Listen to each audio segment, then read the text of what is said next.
Hi,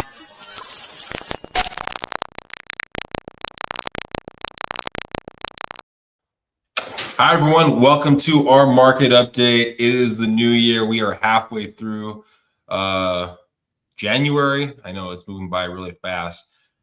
We haven't got, so again, if you've watched us over the years, you know how we talk about it. End of the year, you slowly start seeing properties leaving the market because of the holidays. And then after the new year, you start seeing properties go onto the market. We're currently less than 4,000 properties. We haven't seen the influx, usually about the second week.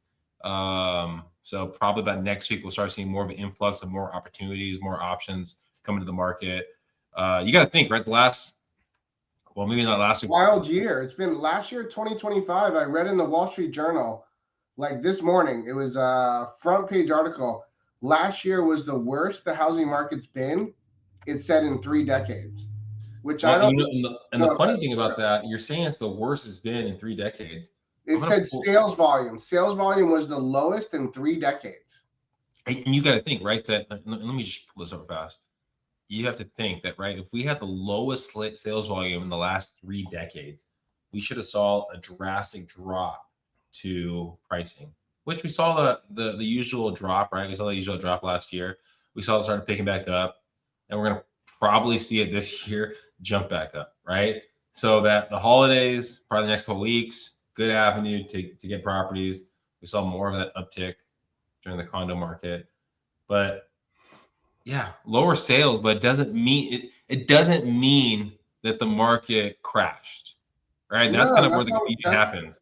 That's not what I'm saying at all, Vinny. I'm saying no. I know you're not saying that, but people hear this stuff where they go the lowest sales volume, the lowest transactions, all this kind of stuff. Well, if it's the lowest transactions, that means that the prices must be going a lot lower, or the market's going to crash. That's how people think, right? True. So I'm not saying you at all. I'm not saying you're thinking that. I'm just saying that people have, I mean, just giving perspective, right, of what's going on. Inventory is really low. And I'm saying this like a broken record. We're under 4,000. But anyways, all right, how you want to talk more about our rates? I was trying to look something up really quick because I mentioned it and now I can't find it. But it's funny because that article in the Wall Street Journal was saying that the volume of transactions was the lowest in 3 decades. Yeah. And it's like me and you have been saying the whole year, that actually meant there was a lot more opportunity for you if you're out there, if you're actually in the market. Because if you remember, Vinny, everyone was complaining to us prior. Oh, it's too competitive. Oh, there's too many offers. Oh, there's every single time I bid, someone bids more. Well, or you don't have the opportunity to actually have contingencies in place. Oh my gosh, they want me to remove all my contingencies. I mean, last year was this is just my opinion, it was one of the better markets for a buyer you've had in a long time.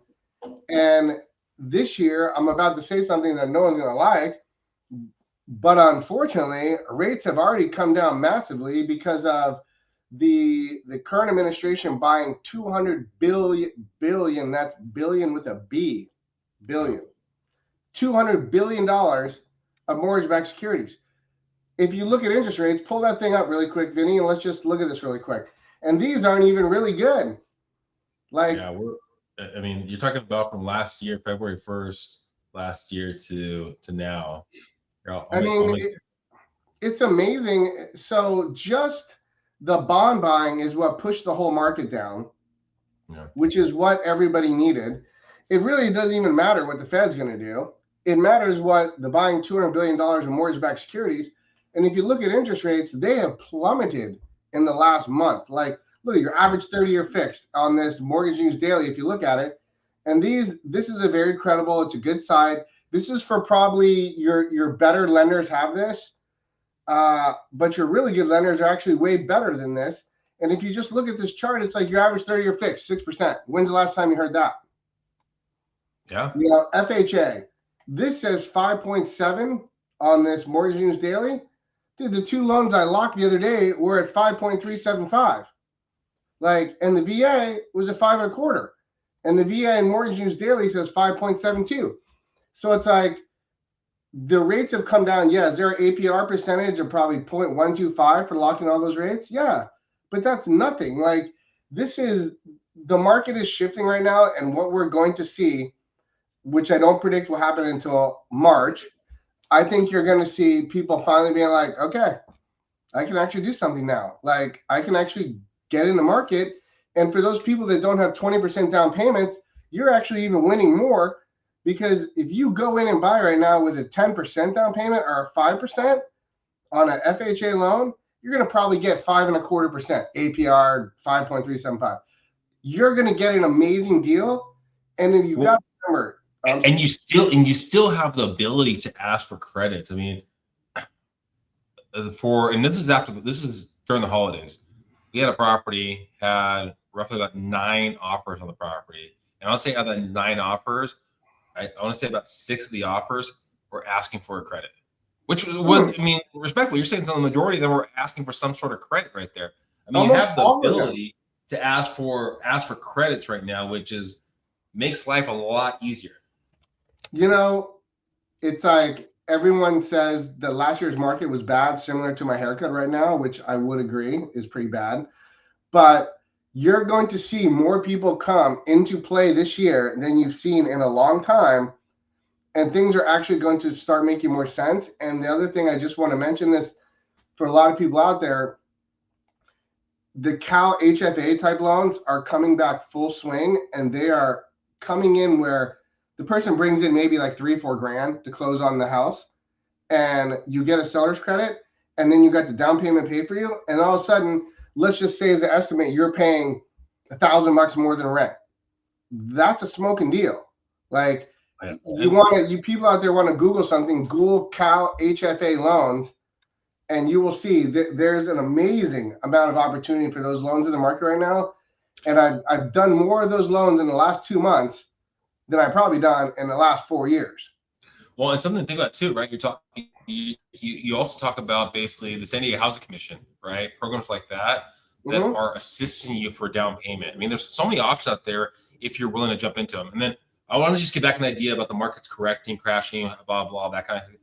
There's roughly 789,000 properties. Look at this right here. 789,000 properties, single family and condos in San Diego County. Now, yeah, there's a big chunk. There's Borrego Springs, all that kind of stuff that's considered San Diego County, right? But out of that, you only have. I want to give a shout out to my Borrego Springs dirt people. I'm just kidding. Hey, no, it's not. You get some good value up there. I love Borrego. Windy road to get down there. I love Borrego Springs. Full disclosure, that was a terrible joke.